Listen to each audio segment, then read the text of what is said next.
2013년 한 안과 잡지에 흥미로운 기사가 실렸습니다. 안경을 쓴 아이의 모습과 근시 디스토피아라는 제목을 보아하니 뭔가 암울하고 비관적인 내용일 것 같네요. 기사에서는 전 세계 청소년의 근시 유병률을 보여주었는데 미국과 영국은 대략 절반이었고 스페인과 폴란드는 이보다 조금 낮은 수준이었습니다. 예상대로 동아시아 쪽에서 높아졌는데 일본, 홍콩, 싱가포르는 60에서 80%의 유병률을 보여주었습니다. 이 와중에 우리나라는 97%라는 경이적인 숫자를 보여주었는데요. 너무 황당한 수치라서 본문을 자세히 읽어보았더니 아무래도 병무청 신검 데이터인 것 같습니다. 우리나라 19세 남성들의 96.5%가 근시였다고 합니다. 이런 사진들을 보면 안경을 안 쓴 사람을 찾기가 어려울 정도니 우리나라는 이미 근시 디스토피아라고 해도 될 것 같습니다. 근시는 동아시아 국가들 내에서도 빠르게 늘었습니다. 근시 붐이라고 해도 지나치지 않을 정도로 모든 나라들에서 50년 전에 비해 2~3배 이상 늘어난 것을 볼 수 있습니다. 옛날 우리 군인들 사진들을 봐도 확실한 차이가 느껴지죠.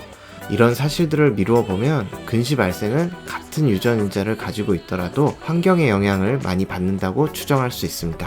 자, 그럼 도대체 왜 우리 젊은 세대들에서 3배 이상 근시가 늘어난 것일까요? 어떤 환경 요인이 우리 눈을 이렇게나 나빠지게 만든 것일까요?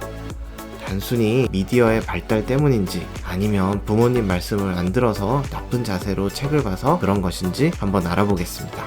사실 가장 황당한 사실은 아직까지도 근시의 정확한 원인을 모른다는 것입니다.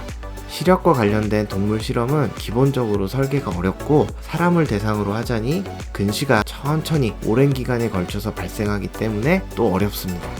그래서 2003년 미국 안과학회에서는 성장기 어린이들의 모든 정상적인 일상활동이 근시를 유발하지 않는다고 발표하였습니다. 즉 우리가 흔히 눈이 나빠진다고 생각했던 많은 행동들, 어두운 곳에서 책을 보기, 가까이에서 TV 보기 등이 근시를 유발하지 않는다는 뜻이었죠.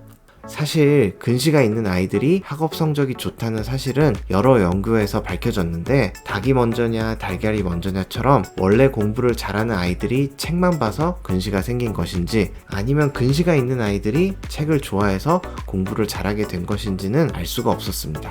2000년대 후반에 들어와서는 야외 활동이 근시 예방에 효과가 있다는 것이 알려졌는데 그 기전에 대해서는 여전히 오리무중이었죠. 정확한 원인을 모르니 제대로 된 예방법이 나올 리도 없습니다. 그러다 보면 이런 엉뚱한 예방법이 나오기도 하죠. 그 후에도 안과 의사들은 근시의 원인에 대한 연구를 계속하였고 특히 야외 활동의 어떤 요소가 근시 진행을 막는지 밝히는 데 집중하였습니다. 이와 관련해서 가장 흥미로운 연구를 하나 소개시켜 드리겠습니다. 2018년 게이오 의과대학의 닥터 토리 히데마사가 발표한 보라색 빛이 근시 팬데믹을 막는 기전에 대한 연구입니다. 저자들은 먼저 시력 교정을 위해 알티상과 알티플렉스 렌즈를 삽입한 환자들 중에서 알티플렉스 환자들의 근시 진행이 적은 것을 발견하였습니다. 그리고 이 두 렌즈의 차이가 보라색 빛의 투과도에 있다는 사실에 착안하였습니다. 그래서 동물 실험을 위해 병아리를 두 그룹으로 나누어서 실험군 병아리들은 보라색 빛에 노출을 시키고 대조군 병아리들은 보라색 빛이 없는 일반 조명에 노출시켰습니다. 그 결과 보라색 빛에 노출된 실험군 병아리들의 근시가 억제되는 것을 확인하였고 조직 검사를 통해 근시 보호 유전자로 알려진 EGR1의 발현이 증가한 것을 확인하였습니다.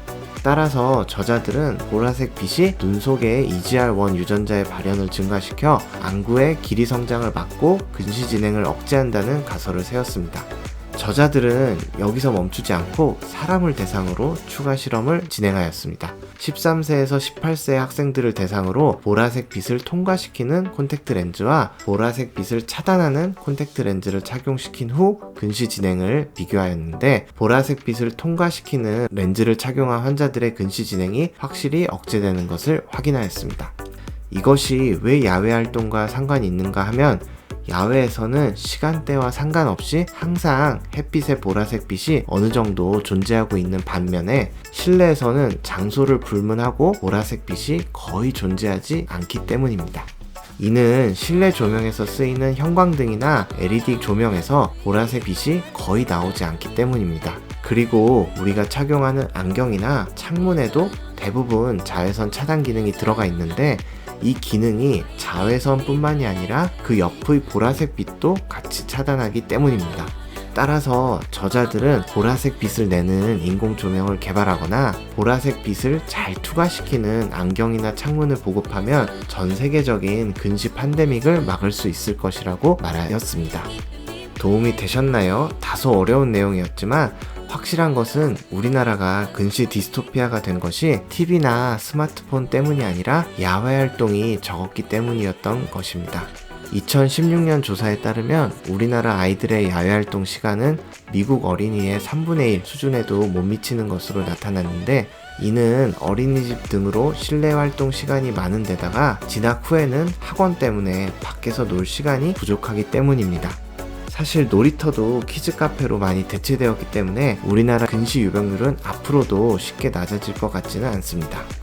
규칙적인 야외 활동, 특히 적절한 햇빛을 쬐는 것이 아이들의 근시 예방에도 좋다는 사실을 꼭 기억해 주시기 바랍니다.